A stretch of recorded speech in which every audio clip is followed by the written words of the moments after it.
Coming to you from one of the most resourceful, independent, and badass generations of all time.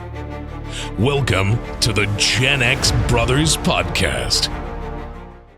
But the main thing we're talking about is fucking Metal Lords, right? Is that the name of it? Metal Lords, Metal yeah. Lords I've been on anticipating Netflix. this movie. Fucking Created by the co-creator of the Game of Thrones TV series. a director, a writer, a producer or something. Yeah, I think he was like the co-creator of that. He's a metalhead apparently, but I understand. Tom Morello. Yeah, I saw that. Tom Morello was an executive producer on it. And they had a cameo from, like Rob Halford and Kirk Hammett. And that was my favorite. So it was Kirk Hammett, Rob Halford, and who else was in there? I'm trying to think who were the other two people Anthrax, that were in it. Scott Ian. The guy with the beard from Anthrax. And then which is Scott Ian. And who was the other guy? There was another guy, but I don't remember. Yeah, maybe a second guy from Metallica? No. But whoever it was, they weren't rememberable. Yeah.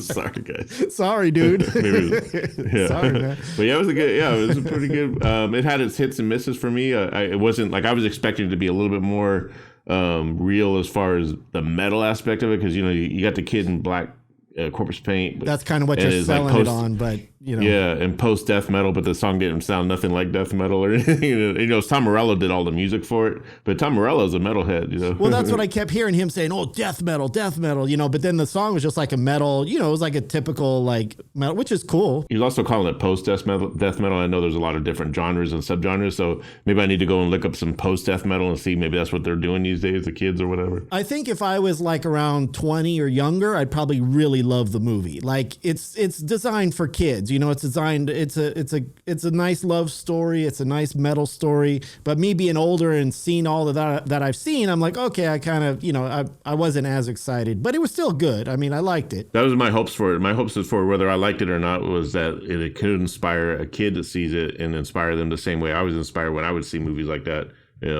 Back, especially when you see a movie like Crossroads and you see Steve Vai going at it with that kid, with the Ralph Macchio. And yeah. How old was I when that movie came out? Was that an 80s movie or 90s? No, that was 80s. That was like 84. That was at Steve Vai's height, I think, right before he did put out that big solo album. Yeah, because then he was doing Alcatraz, right? I think, was he in David Lee Roth at that point or no? Or I don't know. Might have been right before he joined David Lee Roth too.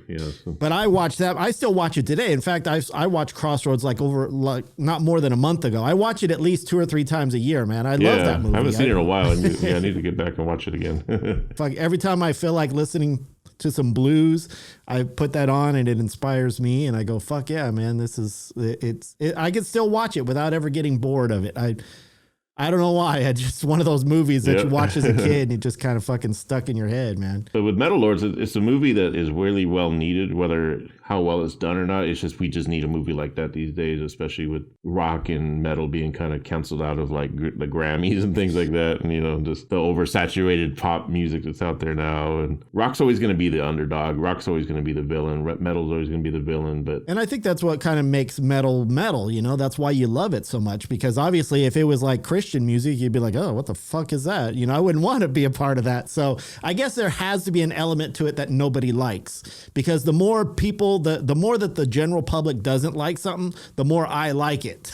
So, and hopefully there's more people out there like me that like shit that's, kind of not exactly pure and innocent and stuff. But I did love the love story between the two kids. I thought it was kind of, it was cute. The chick that played the cello, I don't want to give away too much, but it. And that kid's a good actor. I saw him he was in the Apple TV series called Accusing Jacob or Defending Jacob. Okay, it was something Jacob. Yeah, it was a show where he was accused of murder or something as a kid, and his father was trying to defend him. His father was played by the guy that plays Captain America. Really good series if you have Apple TV. Called Defending Jacob, but that kid was like the main kid of that. That's where I was saying, where have I seen that kid before? I had to Google him. I thought it was Harry Potter. No. Yeah, and I was thinking that maybe he was one of the kids in Stranger Things, Yeah. But he's not.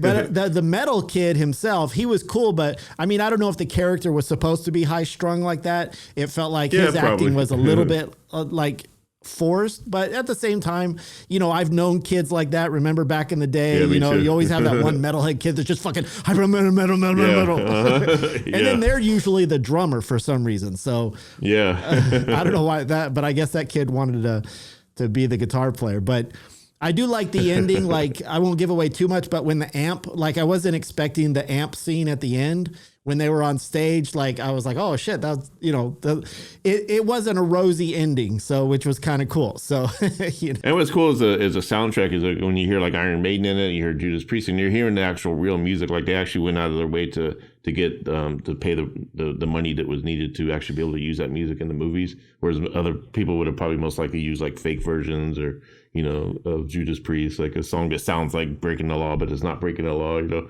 know, they actually made it authentic with that real. Well, I guess we have to commemorate Netflix for allowing them to spend the money.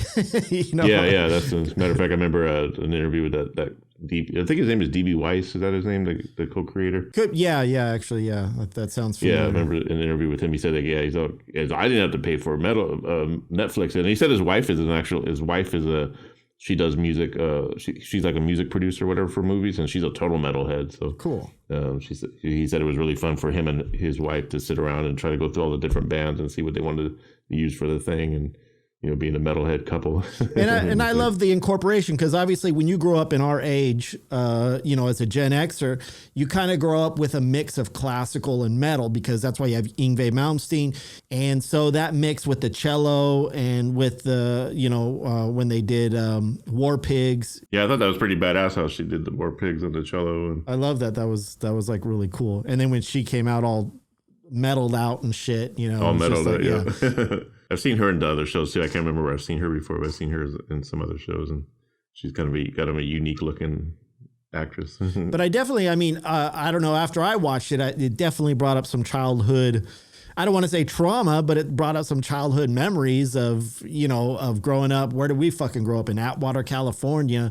Atwater, California, and the little trailer park, Murphy's Mobile Trailer Park, and you know. And back then, I mean, you didn't know what metal was really until you found MTV and Motley Crue, and you had like all these fucking, you know, you're sitting there watching it. And my first exposure to Motley Crue was I don't know if you remember when we watched TV and and we had the antenna, right? So you had to fix the antenna. Oh, yeah, and there was channels. If you flip past 13, there's a fuzzy channel. But if you got the antenna just right, you'd get which a Canadian version of MTV was called Much Music. Oh wow! Okay. And every once in a while, late at night, I would fuck with the antenna and I would get it in, and I saw Motley Crue on there, but I didn't know it was Motley. I didn't know who they were at the time. I just saw Vince Neil's blonde hair, and they were doing the Livewire video, but it was real fuzzy, and I thought Vince was a girl, and I was like, wow, that's a hot chick, you know. I thought she reminded me of like Lita Ford, or you know, or like, which I kind of barely knew who Lita Ford was, but at that time I'm just barely scratching the surface of metal, because at that time I'm listening to Journey and Hall & Oates, just whatever tapes that we got from that Columbia house, you know. Judas Priest was in there, but I didn't think of it as metal or nothing like that. But you see Motley Crue, and then I also saw Celtic Frost. They played that. I remember looking back and thinking, I think that was my first exposure to Celtic Frost. But for some reason, I didn't explore it to where I wanted to go out and find that music. It wasn't until I met Tony in high school, because they were the metalheads of the school, and me hanging out with the kind of I don't want to use this word, but I guess I'll use it, the retards. So I hung out with a few retards because we're just misfits. You know, nerds. Let's call them misfits. Misfit. Yeah, I don't know if we were misfits. We were the guys that like would look at the chicks and like wish we could ask them out, but they, you know, with the pimply face and Well, you were that guy. You were that kid that was like, fuck, man, as soon as we do this, everyone's going to love us at this school, man. We're going to be metal gods. You know? And I would see Tony and his friends and like, wow, they look kind of cool. And there was that time when I got my ear pierced, I used to wear I don't know what made me do it. Yeah, the long chain with the cross. I don't know what made me do that. It wasn't like I was inspired by any band members or rock music or anything like that, or rock metal people or whatever. I was really into Spicoli because I was wearing the Ocean Pacific clothes. Yeah, I was trying to the cutoff shirt. So I think after Ridgemont High, Fastened to Ridgemont High. After seeing that, I would try to walk like Spicoli. And then so I'm wearing that long cross earring, and that's when Tony noticed it, and that's what made him come up to me and say, dude, I like that earring, man. That's fucking cool. Him and Lee Hardy. Like, you know, and I'm hearing rumors about Tony and Lee, like how they used to lick poop on their, like they'd take a dog poop and lick it and shit. Like that was like the big talk around school. Like, yeah, those guys are crazy, man. Lee Hardy, man, he ate a piece of dog turd. And, you know, so I was like, oh, do I want to hang out with these guys? But then they invited me into they invited me into their little world. And that's when Tony asked me if I play guitar, and the story from there was like I lied and said I did, and that's when I came home like, Grandma, when you had that guitar or whatever, and I ended up getting it. You tricked me out of my guitar for Bark at the Moon album. You traded me. I just saw Ozzy Osbourne that year too. Like it was like in March of that '84. Rat in August. It was my second concert ever. So I was getting really into the metal thing, and then be able to meet Tony and those guys and be kind of part of that was okay. This is my life from now on now. And I think, when in Atwater, if anybody knows Atwater, California, it was pretty much an Air Force town. So it was filled with fucking, I don't want to say back then. Nowadays, most military guys are total metalheads, but back then, military guys were just straight edge fucking. They were kind of dicks, and to people like us, to weirdos and misfits and shit. So my friend, I don't know if you remember Michael Healy. I used to hang out with that guy, Michael Healy. Yeah, so his brother was in the Air Force, and he's actually who introduced me like to Journey and I guess some of the more classic rock type bands. And he got me onto the Mike Healy was able to get onto the Air Force base because they were, if you're military, you can get on the Air Force base and you can go to a place called the Commissary. And so it was always like my dream to get in there and shop the Commissary because you could get rock stuff from all over the really world cheap. And shit. Yeah. And really cheap. And that's where I first bought Quiet Riot's Mental Health album. It was on cassette and I got it. Well, I don't know if you remember this with Mike Healy. This was the funniest shit ever. Was when we were in his living room, right? And we had just saw the Motley Crue video of him where he lights his pants on fire. Yeah, and that's the live word one that I saw.